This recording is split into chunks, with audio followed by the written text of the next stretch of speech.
আপোনালোকে চাই আছে AIPL লাইভ 24/7 আৰু ষ্টুডিঅ' মই ৰফিক আহমেদ। অৱশেষত বহু ঘণ্টা জেৰাৰ পিছত সাংবাদিক দিলৱাৰ হুছেইন মজুমদাৰক গ্ৰেপ্তাৰ কৰিছে অসম আৰক্ষী। মাজনিশা পাণবজাৰ আৰক্ষীয়ে গ্ৰেপ্তাৰ কৰে দিলৱাৰ হুছেইন মজুমদাৰক। ইতিমধ্যে আৰক্ষীয়ে গ্ৰেপ্তাৰ কৰাৰ কোনো কাৰণ সদৰি কৰা নাই বাবে ভুৱা গোচৰ সাংবাদিকজনক গ্ৰেপ্তাৰ কৰাৰ অভিযোগ উঠিছে সৰ্বত্ৰে। ভাৰতীয় ন্যায় সংহিতাৰ SC/ST আইনৰ ছেকশ্যন 352 ধাৰাত গ্ৰেপ্তাৰ কৰিছে বুলি পৰিয়ালৰ সদস্যই প্ৰকাশ কৰিছে যদিও কি পৰিস্থিতি সেয়া ধাৰা প্ৰয়োগ কৰিবলগীয়া হ'ল সেয়া এতিয়াও পৰিষ্কাৰ হোৱা নাই। চাওঁ আহক সবিশেষ। সাংবাদিক দিলৱাৰ হুছেইন মজুমদাৰক গ্ৰেপ্তাৰ। জেৰাৰ অন্তত মাজনিশা আৰক্ষীয়ে গ্ৰেপ্তাৰ কৰে দিলৱাৰক। এপেক্স বেংকৰ দুৰ্নীতিৰ বাতৰি সংগ্ৰহ কৰিবলৈ গৈছিল সাংবাদিকজন। পাণবজাৰ থানাই প্ৰথমে আটক কৰি সাংবাদিকজনক বহুৱাই ৰাখে থানাত দীৰ্ঘ সময় বহুৱাই ৰাখি আৰক্ষীয়ে গ্ৰেপ্তাৰ কৰিলে দিলৱাৰক। অনুসূচিত জাতিক অপমান কৰাৰ অভিযোগত গ্ৰেপ্তাৰ হ'ল দিলৱাৰ। অনুসূচিত জাতি আৰু অনুসূচিত জনজাতি অত্যাচাৰী প্ৰতিৰোধ আইন 1989ৰ অধীনত গ্ৰেপ্তাৰ। সাংবাদিকক গ্ৰেপ্তাৰক লৈ ৰাজ্যৰ সৰ্বত্ৰে তুমুল প্ৰতিক্ৰিয়া।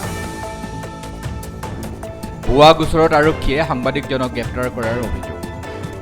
বাতৰি আনিবলৈ যাওঁতেই জ্যেষ্ঠ সাংবাদিকক কিয় গ্ৰেপ্তাৰ কৰা হ'ল? অখিল গগৈৰ মন্তব্য, এয়া গণতন্ত্ৰৰ ওপৰত আক্ৰমণ। মীৰা বৰঠাকুৰে কয়, অসমৰ সকলো মানুহ সাৱধান হোৱা উচিত। নিৰপেক্ষ সাংবাদিকতা কৰিবলৈ জেলৰ ভাত খাব লাগিব সাংবাদিকসকলে।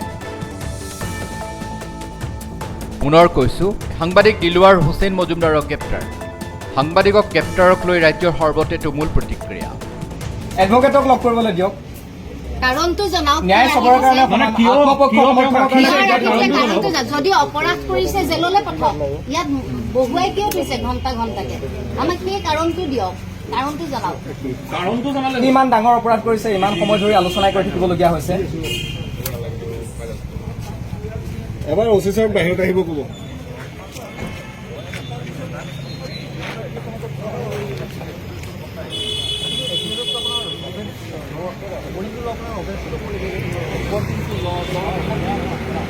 চেষ্টা কৰিম। আপোনালোকে এগৰাকী সাংবাদিকক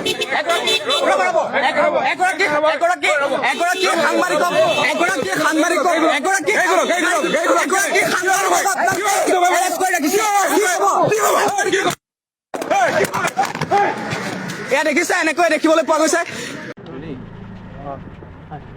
তেওঁলোকে এতিয়া এৰেষ্ট কৰিছে আৰু এৰেষ্টৰ হেৰি দিছে, ছেকশ্যন লগাইছে 351 to BNS read with section 31R schedule caste and schedule ট্ৰাইবৰ এক্ট 1989ৰ এইটো হেৰি লগাইছে। কিন্তু তেওঁৰ কথা মতে তেওঁ এনেকুৱা কোনো শ্বিডিউল কাষ্ট SC/ST মানুহৰ লগত তেওঁ কথা হোৱা নাই।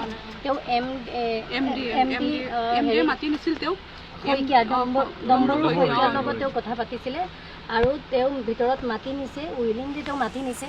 নিয়েই তেওঁক কৈছে যে ইয়াতে যিখিনি মিডিয়া মানুহ আছে, যিখিনি প্ৰচাৰ হৈ আছে চবখিনি বন্ধ কৰিব লাগে, প্ৰটেষ্টটো বন্ধ কৰিব দিছে। আৰু মানে কেমেৰাত যিখিনি ভিডিঅ' বা ভিজুৱেল লোৱা হৈছিল সেইখিনি ভিজুৱেল কাটিবলৈ মানে ধমকি দিছে আৰু ভিডিঅ'টো তেওঁক ডিলিট কৰিলে।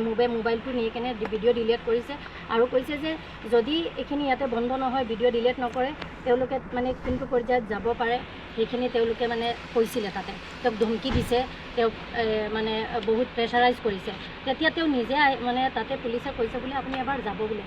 ইয়াতে তেওঁ সেইখিনি কথাৰ কাৰণে থানাত আহিছিলে FIR দিবৰ কাৰণে। তেওঁ FIR দিছে, তেওঁ FIRও দিছে। তেওঁৰ FIRৰ এতিয়ালৈকে কোনো ৰিয়েকশ্যন অহা নাই, কোনো একো ৰিচিপ্ট কপিও ইভেন দিয়া নাই।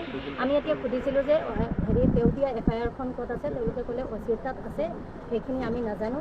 আৰু তেওঁক এৰেষ্ট কৰিছে এইটো হেৰিৰ ওপৰত। একখিনি ভুৱা এক্ট লগাইছে, পুৰা ভুৱা দিন আধা ৰাতি ৰাখি পেলাই একো বিচাৰি পোৱা নাইতো। এতিয়া একখিনি ভুৱা এক্ট লগাই পেলাই এতিয়া মানে এৰেষ্ট কৰিছে আৰু এইমাত্ৰ এৰেষ্ট কৰিছে। আৰু FIRটো কাৰ কেছত দিছে দিলৱাৰে? মানে FIRটো MD আপোনাৰ এপেক্স বেংকৰ MDৰ ওপৰত তেওঁক নি পেলাই যি ভাবুকি দিছে বা হেৰি কৰিছে, ফ'ৰ্চ কৰিছে ভিডিঅ' ভিজুৱেলবোৰ মানে ডিলিট কৰিবৰ কাৰণে এখন দিছে ইয়াতে।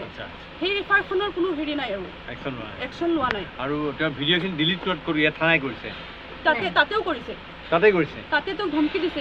মানে কেমেৰাৰ পৰা আৰু MD মোবাইলটো লৈ মোবাইলৰ পৰা ভিডিঅ' ডিলিট কৰিছে। বিদ্যুৎ এম